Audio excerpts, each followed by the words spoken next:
In 2015, we reviewed the Next Level Racing motion platform and found it to be a pretty good solution for those of you looking for motion who are on a budget and don't have very much space to work with.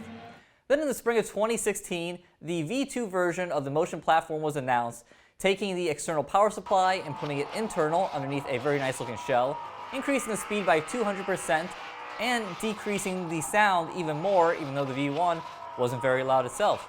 I had a chance to sample the V2 at E3 in 2016, but before we even had a chance to get it here in the studio and do a proper review, it was replaced by the V3, the motion platform that we are reviewing today.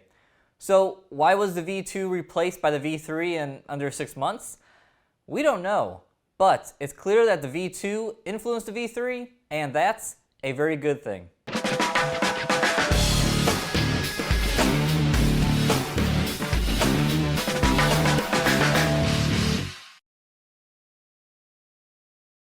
Like the previous Next Level Racing motion platforms, the V3 is designed to easily mate up with the Next Level Racing GT Ultimate V2 Racing Simulator.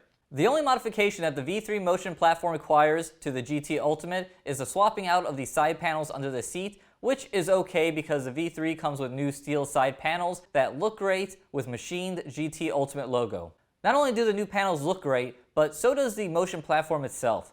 The shape, materials, fit and finish are all top notch. As we mentioned earlier, the external power supply from the V1 went internal for the V2 design and is carried over for the V3, really cleaning up the look.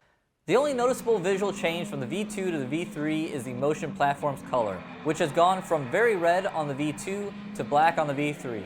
I did think that the red looked sharp on the V2, but once installed on the GT Ultimate, the black does have a classier look.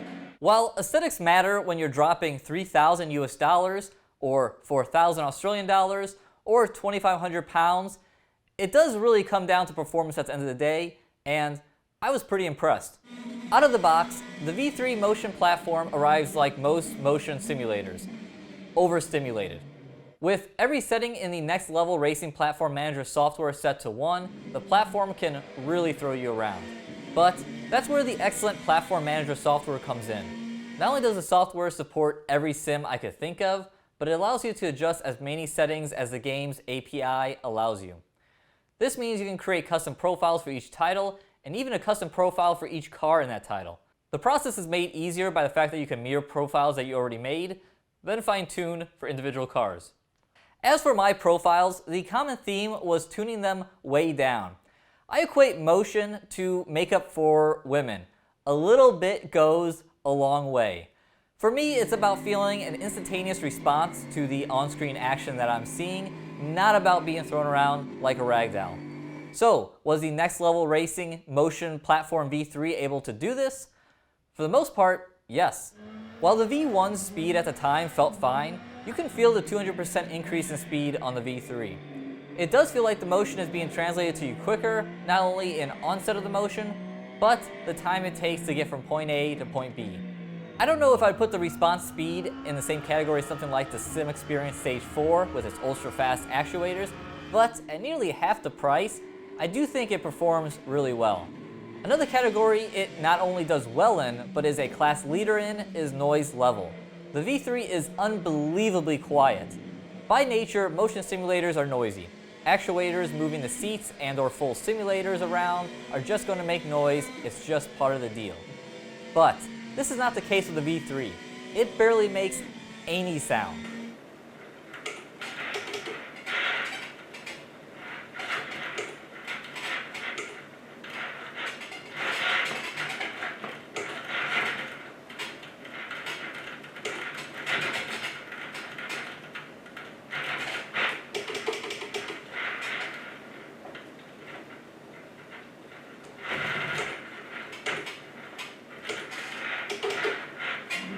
I truly was blown away by this, and it really makes it the ideal motion solution if your housemates or neighbors have been the reason why you haven't purchased a motion simulator. Another category that the V3 continues to also lead in is lack of space used. Like the previous versions, the under-the-seat design is ideal when space is at a premium. Speaking of saving space, the Platform Manager software does offer a feature that could potentially save you even more space: VR compensation. VR compensation works on eliminating the in-game effect of your head changing positions in the real world when the Next Level Motion Platform V3 moves a seat. Just enter the distance between your head and the universal ball joint on top of the platform, and off you go. Does it work? Yes. Without it, my virtual head was moving side to side, even though I should remain stationary right in front of the wheel. It wasn't terrible, but it was noticeable. On the other hand, with VR compensation turned on, there was no side-to-side movements. My virtual head was always centered to the wheel, no matter what my actual head was doing. So before we get to final thoughts, I want to hit on one more topic that we actually usually don't talk about, and that's support. Next Level Racing's motion platforms have some of the best support that I've seen in sim racing. So I've only had the V3 for a handful of months, but every single month there's at least one and sometimes two updates that continue to refine the software and add new features. And this isn't a new thing. When we had the V1 and we reviewed that, we had a couple complaints about it. We said that we didn't care how the chair would lean to the right when you're going around a left-hand oval. And we also didn't care how the software would scroll the opposite way from what you're used to scrolling in it.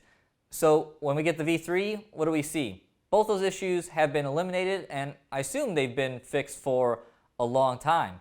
And in fact, there were even a couple things that I didn't care for the V3 during testing that I relayed back to Next Level. So in iRacing, the seat was vibrating too early before it was getting to redline. The Next Level Racing Motion Platform V3 has a feature where it shakes when you're about to, or when you're at redline and you should be shifting, but it was coming in too early. I relayed this issue to Next Level, and in the next update, there was a new slider that allowed me to delay that shaking, and I was able to tune it where it shook when I wanted to shift in my car's profile. That's pretty impressive.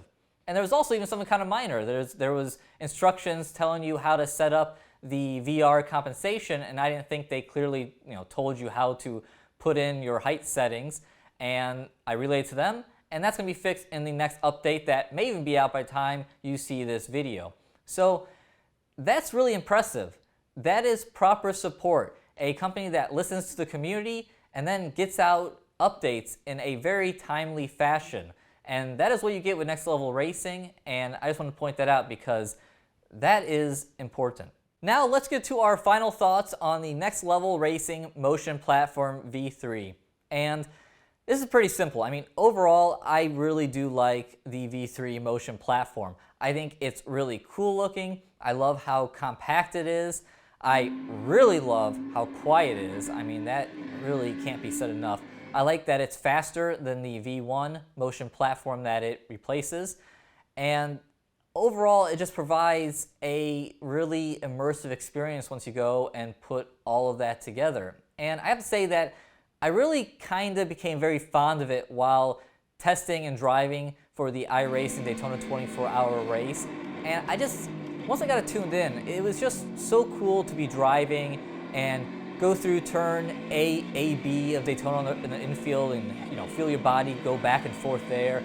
To lean to the left when you get on the high banks at Daytona felt really cool. And then I just always loved going through the bus stop, turning in, left rumble strip, right rumble strip, right rumble strip, left rumble strip.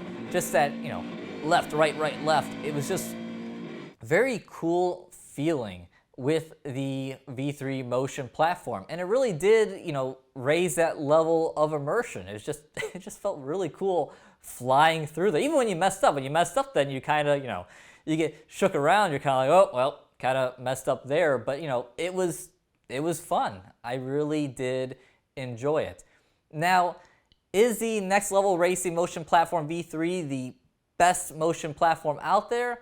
No, I mean, there's some motion platforms out there that have things like traction loss, which I really like a lot because it really does notify you when the car is getting loose, the back end kicks out and it says, oh, you need to counter steer into that. It doesn't have features like that, but just because it doesn't have that, it doesn't mean that it doesn't raise the immersion. And also, again, it's coming in at a much lower price point and is the quietest thing you're going to find. It doesn't take up nearly as much space as some of those other larger simulators. So for what it is, I'm very impressed with what the V3 does.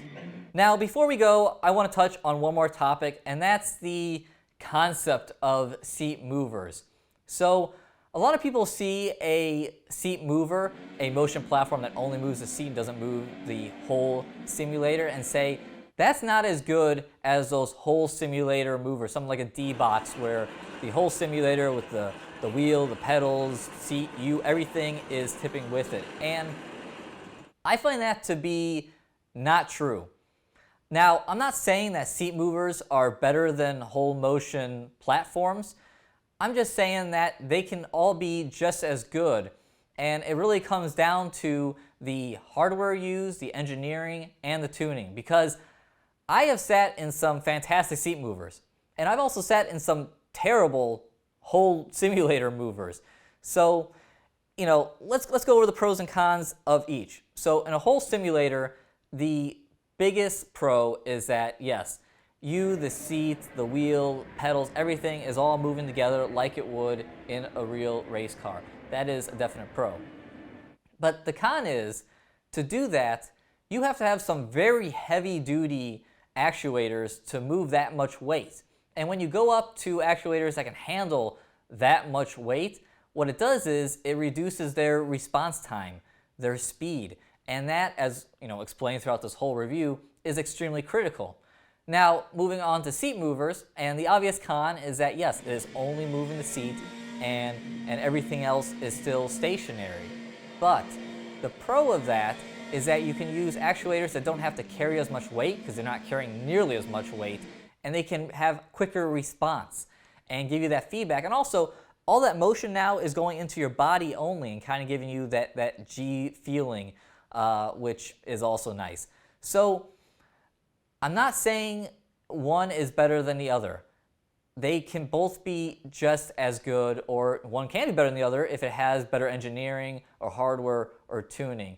But this notion that seat movers are below whole simulator movers, I think, is false.